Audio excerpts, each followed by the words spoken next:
কালিনী রে মহিষাসুর, আমি আজ তোকে সম্মুখ সমরে আহ্বান করছি। আমি রক্তদন্তিকা, আমি রক্তদন্তিকা।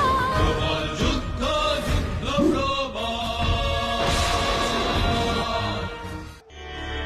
রানীমা, আজ দেবী শোকরহিতার ব্রতবার। করব বিনাশ, করব বিনাশ।